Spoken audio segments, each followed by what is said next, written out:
scores! Steps the one-timer, scores! Great save made by Gustavsson. Right here, what an awesome pass through the slot, onto the stick of Batherson. Kachuk in tight up, and Steve got scores! Brady Kachuk wins it in overtime for Ottawa.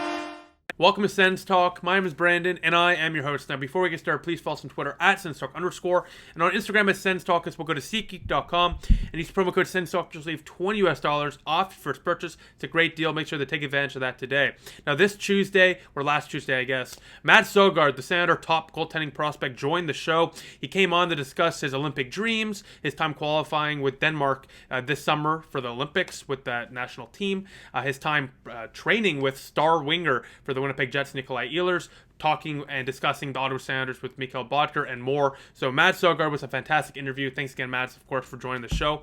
But if you have not seen it, make sure you check it out. I'll put the link in the description below. It was a fantastic interview. Now, last night, the Senators took on the Dallas Stars in Dallas. A week ago, Ottawa took down the Stars 3-2. They're looking to take back another 2 points tonight against Dallas. Or yesterday against Dallas. Now, yesterday in that game, Dylan Gambrell made his Senator debut on the fourth line after that trade the other day with San Jose. Meanwhile, Shane Pinto and Matt Murray were not in the lineup. However, they did join the team on the road trip, so they should be back soon. Now let's get into the game recap. So last night, Ottawa took on the Dallas Stars in Texas. Now, going into the game, it was Filip Gustavsson starting for the Ottawa Senators. He beat the Dallas Stars 3-2 last week with 32 stops in that game. Meanwhile, for the Stars, Braden Holtby makes the start. Now, his career versus Ottawa, he's played 16 games against the Senators with 11-4-1 record, a 1.99 goals against average, and a .934 save percentage with a shutout. So a big task last night for the Ottawa Senators. However, 5 minutes into the game, no task too tall for the Senators power play. As the Senators power play does some good cycling, Stützle takes a shot, and the rebound off a Dallas skate goes right to Josh Norris, who gives the Senators the 1-0 lead. Great work from Brady Tkachuk out in front of the net to create some chaos. Now, a few minutes later, Dallas turns it over right to Brady Tkachuk from 30 feet away in the slot area. It roofs it past Holtby to give the Senators a 2-0 lead as the Frank the Tank Selly is back, ladies and gentlemen. Ottawa is now up 2-0 going into the second period of play. Now, 8 minutes into the second period,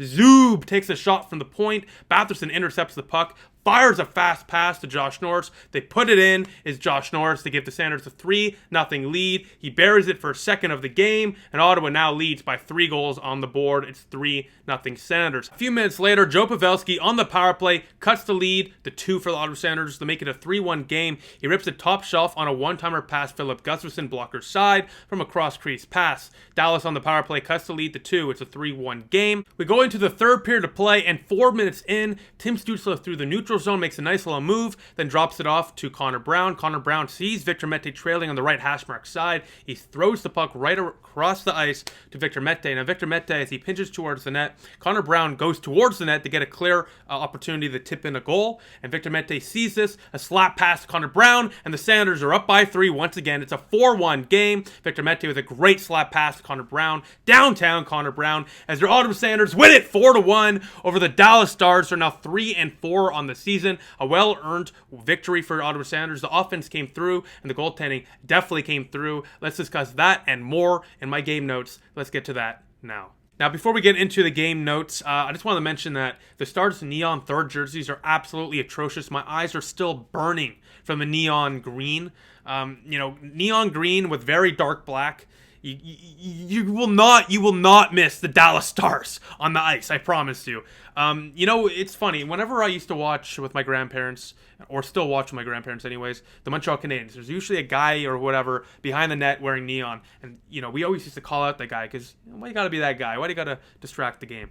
Well, the Dallas Stars took that to a next level, and I got to say, my eyes hurt from those jerseys, and I don't think neon has a place in the National Hockey League, I'll be honest. If you're on the ice, probably should stick to some darker shade colors. Now, anyways, let's talk about Cowboys defensive back Neville Gallimore.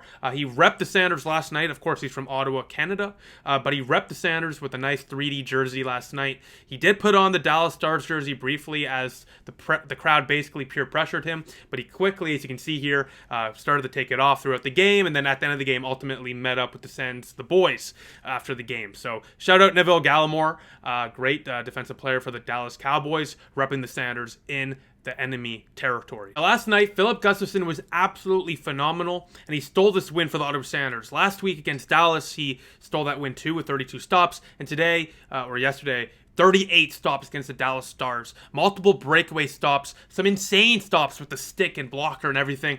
A fantastic game from the Gus the Bus, or Goose, once again. Now, Gustavsson is beginning to force the Sanders' hand here.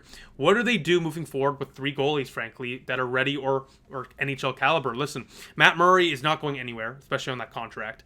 And he's going to be coming back from the injured reserve soon. So now there's 2 goalies left, Matt Murray the starter, with 2 goalies with 1 position available. Now, Anton Forsberg is not waiver exempt. If he is sent down to Belleville, he will have to go on waivers, and I guarantee you he will be picked up from a team like Montreal, who needs goaltending depth, for example. But Filip Gustavsson does not need waivers, so that's likely why we're going to see Filip Gustavsson go down again. However, I wonder, after this performance, and DJ Smith has said it already, the best goalie will play. And so far this season, Filip Gustavsson has been the best goalie by far. Now, Matt Murray, his job is safe. He's not going anywhere.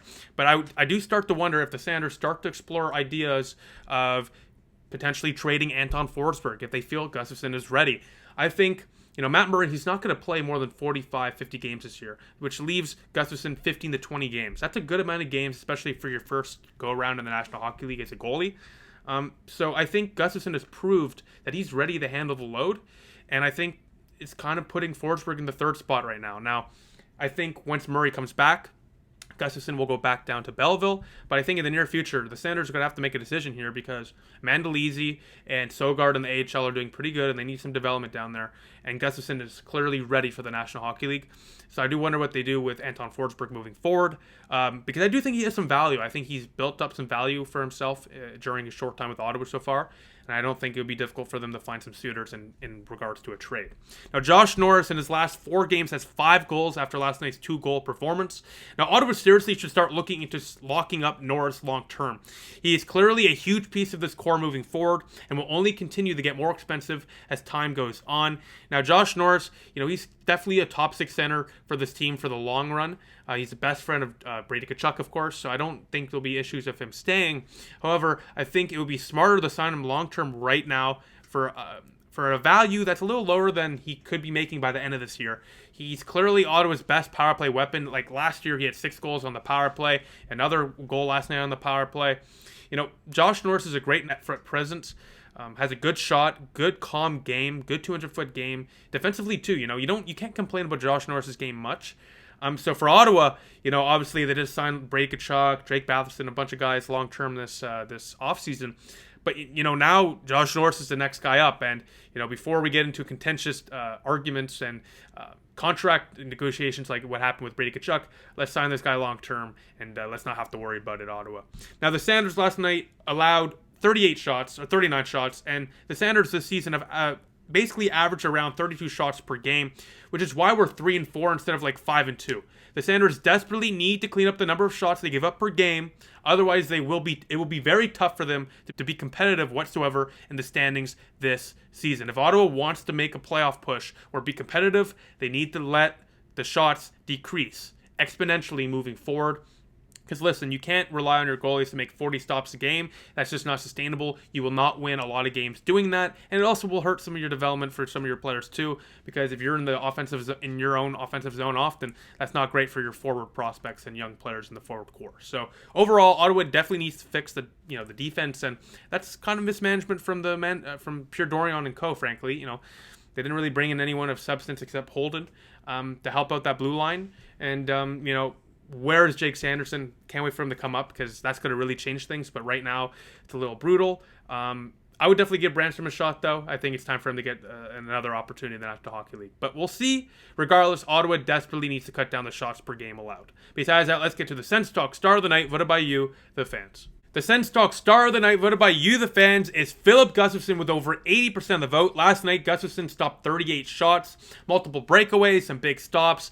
Gustavsson was fantastic last night, and he is by far and very clearly the Sens Talk Star of the Night, voted by you, the fans. Now, the next Senator game is on Monday at 8 o'clock Eastern Time versus the Chicago Blackhawks, so I'll see you Monday night. Besides that, thank you all for watching. Make sure to follow us on Twitter at @SensTalk_, and Instagram at SensTalk. As well, like this video, share this really cool stuff, and of course, click the big red button down there, make make it great, and subscribe to us. And most importantly of all, turn the notification bell on so you get notified whenever you upload a new video. Besides that, thank you all for watching. I'll see you in the next one. Go Sens, go.